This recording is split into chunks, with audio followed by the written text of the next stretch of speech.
People love you here. I mean, everybody's talking your name. It's amazing. It really is. I never heard of you before I came here. Yes. And so I come here today, and you're awake, and I feel it, and I hear it. And it's an amazing gift to be here. And, you know, I don't have a teacher. The yoga is my teacher.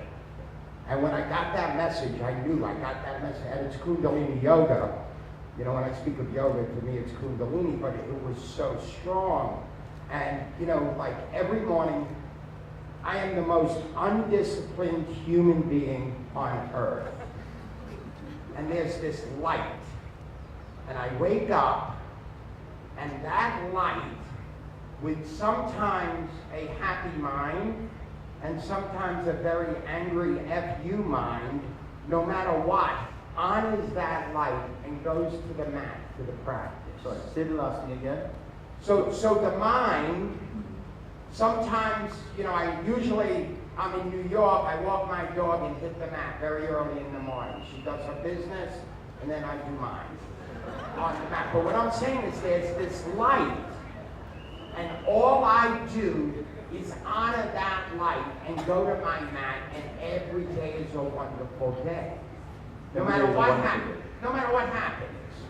And if I get in trouble, because I'm prone to trouble, you know, I back up. There's like a force that backs me up. So here I am. Why do we have so much trouble waking up? Why do we care so much about our boring, miserable selves? Why do we put so much energy into sex, into money, into me? It is so boring and useless. That's the question. Okay. It is good. It is good. You ask, why do we waste so much energy, investing so much energy in the things you mentioned, money, sex, fame, whatever like that, when it seems to be such a waste of time in the end. Okay? Well, what happened is that somehow the consciousness, when it manifests itself as all these diverse beings, diverse bodies and so on, no? It is it is like an intentional thing that the consciousness will for a while believe itself to be this body and the conditioning that will arise around this body. It is going to take on that sense of persona and that location as being, I am here, I am this body. It's going to believe that for a time. And it is, you may say it is a mistake, but it is an intentional mistake by something. Because every single human being believes this for a while. And so the consciousness in its human expression goes about in this body, believing itself to be personal and has its own personal goals. This is the universal conditioning system that happens. No single person is responsible for it. Not your parents or their parents or their parents' parents, nor any politician, no one has this power by themselves to delude everyone. Because at the highest, on the highest platforms of human culture and so on, many people at the highest platform are themselves deluded. So they cannot be the ones who are deluding everybody else and they are enlightened. It is not like that. Everyone, just in the same way that all the beings living in the Ganga are wet. All the beings who come into existence get some conditioning for a while. And it is the nature of when the consciousness, which is pure, identifies with limitations such as the body, which is bound by time and change, that it begins to experience itself with the belief that it is merely the body and embraces the body's limitation as what it is for a time. And uses its mental faculties also to try and get the things which it has been cultured or conditioned to believe are important to its existence. It must taste that life. It must taste it, and then at some point see that with all that this life offers in its material or phenomenal gift-givingness, that still it leaves a hole that something feels missing. And in that sense of missing, which was brought about sometimes by suffering and pain and frustration, there is born the aspiration to search for something higher. And that higher is not outside of us, it is also within ourselves. And so the consciousness is constantly sort of like unfolding at higher and higher levels of being.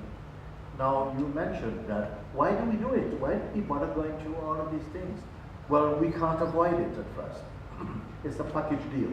It comes in with the notion of ourselves as a person.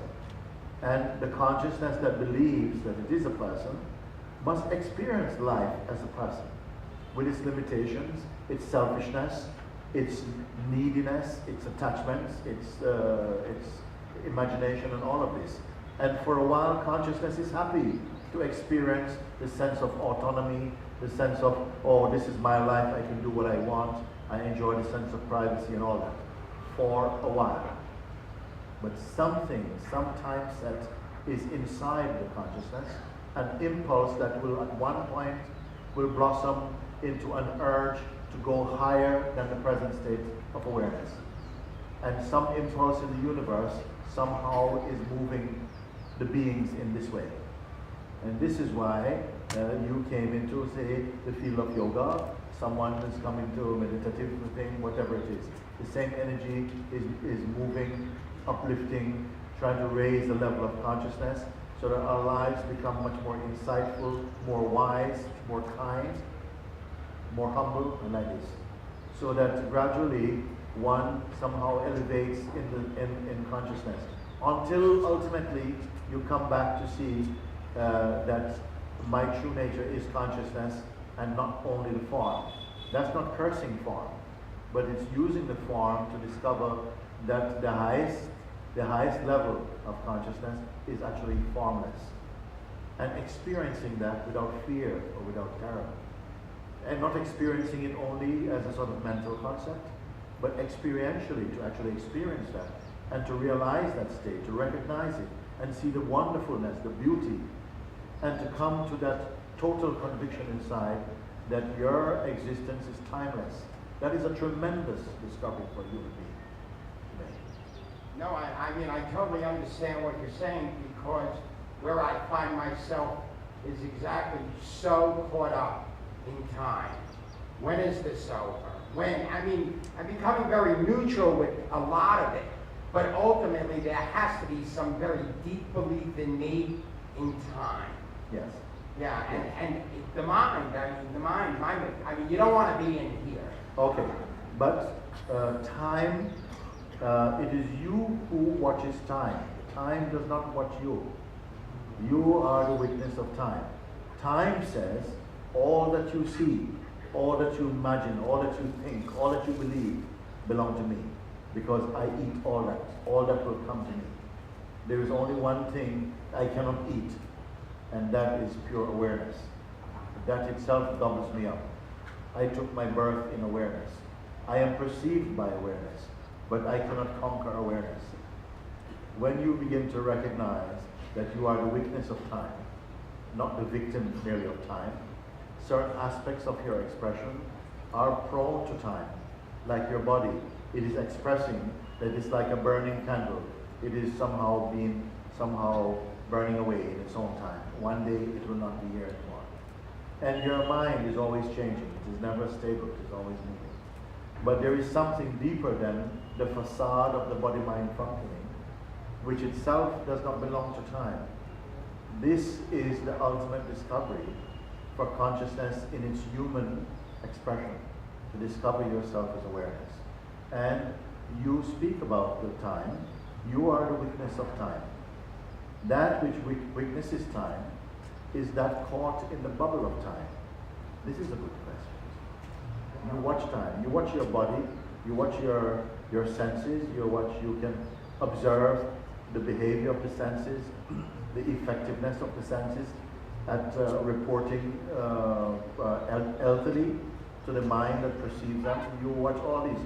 You watch your thoughts. You watch your actions, your feelings. All of this you observe. Who are you who observe them? We need to look at that. What is it that observe them, and particularly observe them with detachment, and experiences that detachment, and is not confused by time. Understand very much that time itself is phenomenal. meaning that it is a myth inside consciousness. But it's very easy to know that mentally, but to know that in your deep being. I was explaining to the gentleman before that I was not particularly interested in merely conceptual discussions. That what you believe now, you will have to experience this. It will have to be your profound experience. You see, the nature of the human consciousness, we say it is like this. You want to taste the honey. You don't want to be the honey. You know? There's something in us that just wants to taste things. And we feel that by tasting them, that's how we know them. But that is a very shallow play of consciousness. When it says, I want to taste the honey, I don't want to be the honey. Well, in the realized state, you're both tasting the honey and being the honey at the same time. So if someone here is genuinely interested in realizing the self, then I would invite you to come to Satsang. And now I've been invited to come here at Parmarth Niketan, very graciously come here at the request of the Yoga Festival. I'm happy to come. And in some cases, rare cases, someone does get an insight, an opening, and the whole paradigm of the way in which they perceive the world changes in a moment. And in a very profound way. But I don't come expecting that. I come here ready for this, but I don't expect it. Somehow amongst you, someone will know at some level. They may not know at the conceptual level, but they will feel a vibration inside or a natural sense of trust that these words are the reflections of something true. To the extent that I would like to hear more, I would like to be in the energy field of a Sangha, listening to this guidance, putting myself forward as a candidate for freedom. I would like to follow this. Then this is the way that if you want to secure a profound awakening, then this is the way to go about it. Today, we do our best.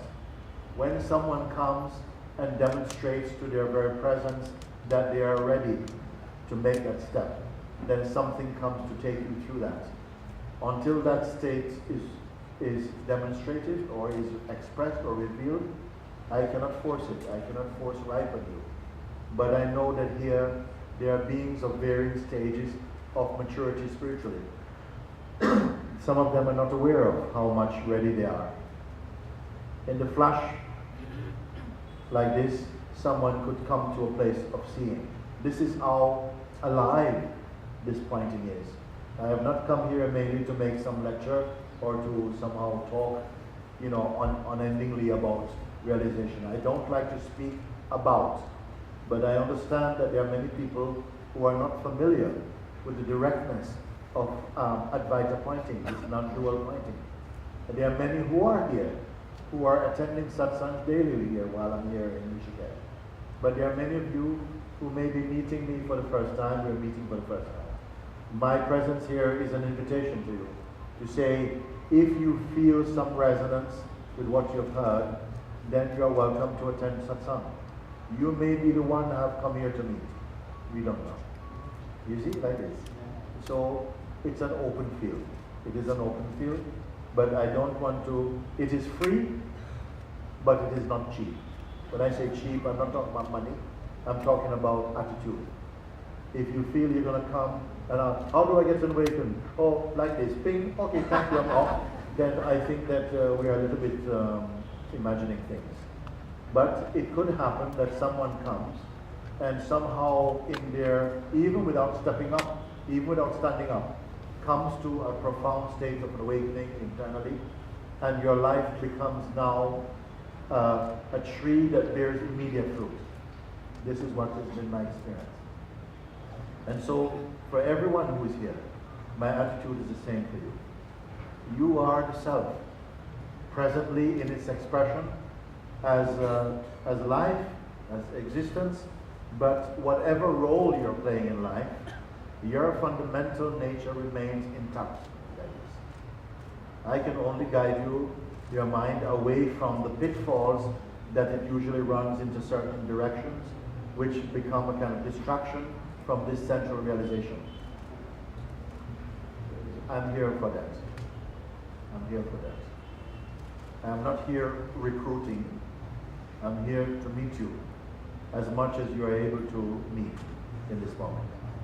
But whatever comes of it, I would just say my heart's attention to you is bless you. And all love and perfect blessing towards your evolution, if you want to say that, or your discovering of yourself. It can happen in any moment, something, or it may be the beginning of something that is going to flower into something very beautiful for you. That is all I can say.